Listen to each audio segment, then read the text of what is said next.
আলহামদুলিল্লাহ ওয়াসসালাতু ওয়াসসালামু আলা রাসূলিল্লাহ আম্মা বা'দ। সম্মানিত ভিউয়ার্স, যে যেখান থেকে আমাকে দেখছেন শুনছেন, মুহররম মাস ব্যাপারে আলোচনা করব এবং হিজরি ক্যালেন্ডার এই নিয়ে কথা বলবো। মুহররম মাস ইসলামী পঞ্জিকার প্রথম মাস।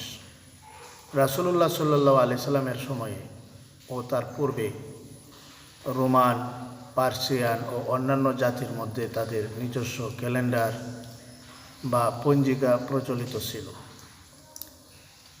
আরবদের মধ্যে কোনো নির্ধারিত বর্ষ গণনা পদ্ধতি ছিল না।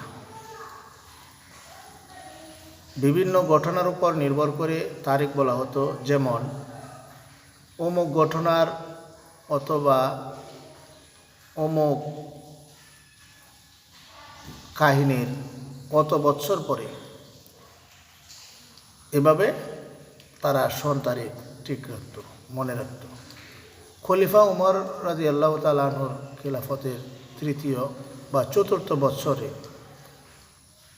আবু মুসা আশআরী রাদিয়াল্লাহু তাআলা আনহু তাকে পত্র লিখে জানান যে আপনার সরকারি ফরমানগুলিতে সন তারিখ না থাকায় প্রশাসনিক জটিলতা দেখা দেয়, এই জন্য একটি বর্ষপঞ্জি ব্যবহার প্রয়োজন। খলিফা উমর রাদিয়াল্লাহু তাআলা আনহু সাহাবীগণকে একত্রিত করে পরামর্শ চান। কেউ কেউ রোম বা পারস্যের পঞ্জিকা ব্যবহার করতে পরামর্শ দেন, কিন্তু অন্যরা তা পছন্দ করেননি,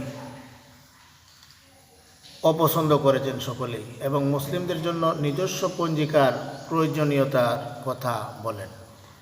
এই বিষয়ে কেউ কেউ পরামর্শ দেন যে রাসূলুল্লাহ সাল্লাল্লাহু আলাইহি সাল্লাম এর মিলাদ বা জন্ম থেকে সাল গণনা শুরু করা হোক।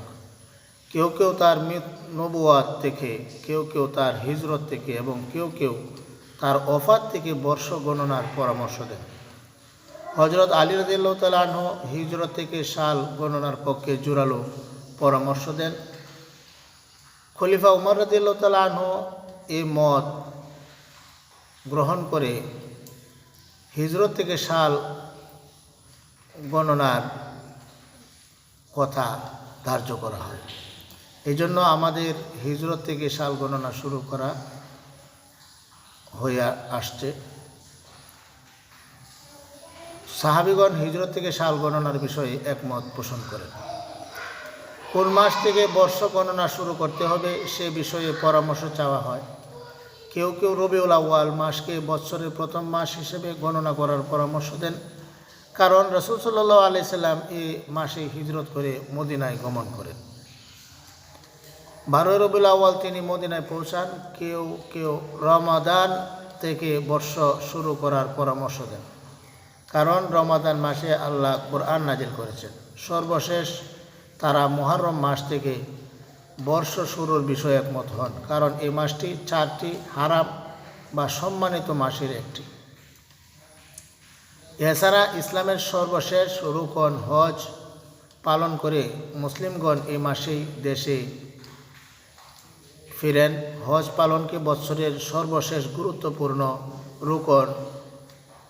গুরুত্বপূর্ণ কর্ম ধরে মুহররম মাসকে নতুন বৎসর শুরু বলে হিজরি সাল থেকে সাহাবীগণের ঐকমত্যের ভিত্তিতে হিজরি সাল গণনা শুরু হয়। যদিও হিজরত রবিউল আউয়াল মাসে সংগঠিত হয়, তবু 2 মাস এগিয়ে সে বৎসরের মুহররম থেকে বর্ষ গণনা শুরু হয়। প্রিয় ভিউয়ার্স, অত্যন্ত দুঃখজনক বিষয় যে আমরা বাংলাদেশের অধিকাংশ মুসলমান আমাদের ধর্মীয় এই পঞ্জিকার বিষয়ে কোনোই খোঁজ রাখি না। এমনকি আজ কত হিজরি বা কত সাল অধিকাংশ মুসলিমেই বলতে পারবো না।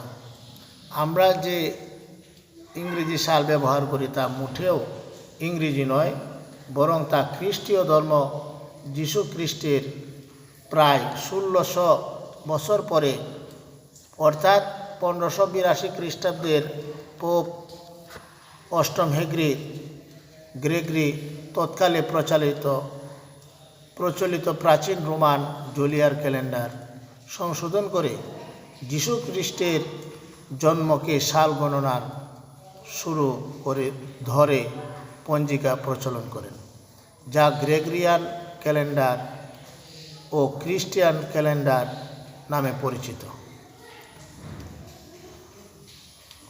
যীশুখ্রিস্টকে প্রভু ও উপাস্য হিসাবে বিশ্বাসের ভিত্তিতে একে বৎসর বলা হয়। অন্য ডোমিনি বা এডি এর অর্থ আমাদের প্রভুর বৎসরে খ্রিস্টীয় ধর্মীয় পঞ্জিকা অনুসারে পালন করি। শুধু জাগতিক প্রয়োজনীয় নয়, জীবনের সকল কিছুই আমরা খ্রিস্টীয় পঞ্জিকা অনুসারে পালন করে আসছি। আমাদেরকে ক্ষমা করুন ও সঠিক পথে পরিচালিত করুন মহান আল্লাহ পাক রব্বুল আলামিন। আল্লাহ তাআলা আমাদের সকলকে ইসলামী ক্যালেন্ডারের উপর গুরুত্ব দেওয়ার তৌফিক দান করুন। আমিন।